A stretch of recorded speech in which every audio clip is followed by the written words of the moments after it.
Pro Saúde ao Céu. Apresentação: Brisa Albuquerque. Nós estamos em pleno inverno. Frio, tempo seco, mudanças bruscas de temperatura, aumento da poluição do ar preocupam quem tem doenças respiratórias crônicas. Por isso, o nosso papo de hoje no Pro Saúde ao Céu é com o pneumologista, o Dr. Daniel Deanzelan. Ele é médico do Núcleo Avançado de Tórax do Hospital Sírio-Libanês e professor livre-docente da USP. Um prazer tê-lo conosco. É meu. Bom, doutor, quais são as doenças respiratórias mais frequentes no inverno?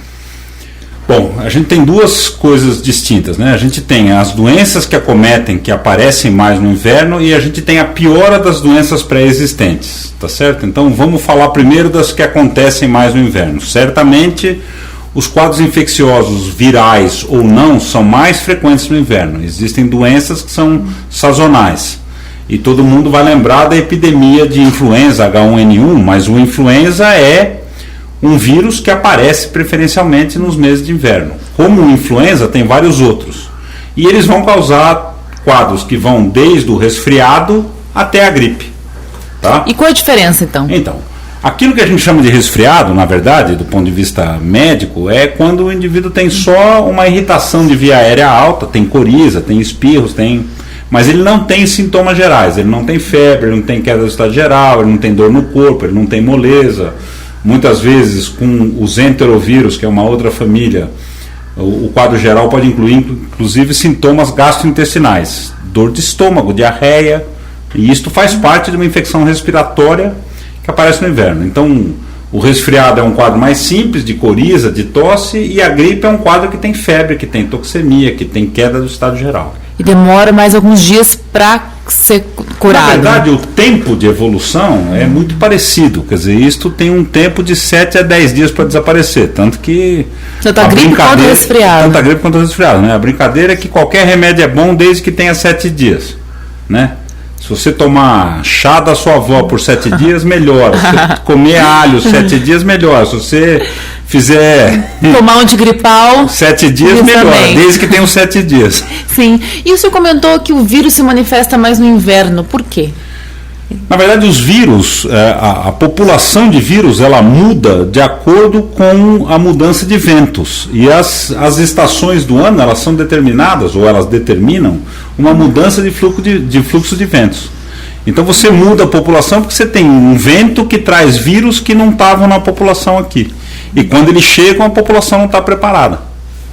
E aí todo mundo fica infectado. Isso de um lado. Do outro, existe o fato de que quanto mais frio o tempo, maior a tendência de você fechar a população em ambiente fechados. E aí isto facilita muito a disseminação desses vírus. Então, essa ideia de ficar em ambientes fechados por causa do frio, ela aumenta muito a disseminação, ela facilita muito a transmissão do vírus de uma pessoa para outra. Então é importante deixar sempre a janela um pouquinho aberta em casa. O importante é não ficar num ambiente fechado com alguém que sabidamente está com sintomas, porque vai transmitir. A transmissão, ela se dá por gotículas, né? Então, quando você beijo. Beijo nem se fala, mas eu digo o seguinte, quando você tosse, quando você espirra, essas gotículas de suspensão onde estão os vírus, né, porque você tem que inalar o vírus, ele tem que entrar no seu corpo, entrar pelo nariz, entrar pela garganta, chegar no pulmão, para dar sintoma. Então ele vai em suspensão, ele vai dentro de uma gotícula de água, que a gente elimina naturalmente na fala, na tosse ou no espirro, e isso tem uma capacidade de ficar em suspensão no ar em torno de 6 metros de quem espirrou ou tossiu. Caramba. Então a outra pessoa tem que estar nesse raio de ação para poder inalar essa gotícula, para o vírus poder entrar no corpo dela e começar o processo de doença. Isso acontece quando as pessoas estão juntas, né? Isso acontece em locais de aglomeração, em cinema, públicos, no cinema, em igreja, em transporte público, em locais onde as pessoas vão ter essa proximidade, elas vão estar a menos de 6 metros das outras. Então quando alguém espirra, ele espalha essas gotículas pelo ar, você inala isso, o vírus entrou em você e ele vai ter o ciclo da doença. Doutor, o senhor comentou do vírus H1N1, né, que provoca aí a gripe A, é isso? Ele foi chamado de gripe A. Na verdade, o H1N1 é um subtipo do influenza. O influenza, ele tem um H e um N, que são duas proteínas do corpo do vírus. Então tem o H1N1, tem o H1N2, e assim vai. E essas combinações elas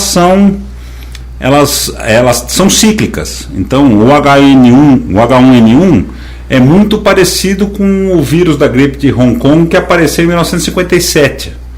O que acontece o vírus é mutante, né? Ele não é tão mutante. Na verdade, assim, ele prolifera um subtipo quando ele encontra uma população que não tem imunidade para aquilo. Então, quem esteve em exposição em 1957 estava imunizado. Por isso que nessa epidemia a maioria dos afetados eram jovens, porque não tinham tido contato com esse vírus antes. As pessoas que tinham tido contato em 1957, 58, 59 estavam imunizadas, tá? E isso vai acontecer ciclicamente. Isso acontece ciclicamente com os vírus. Não é uma mutação, não é um vírus novo, não é nada disso.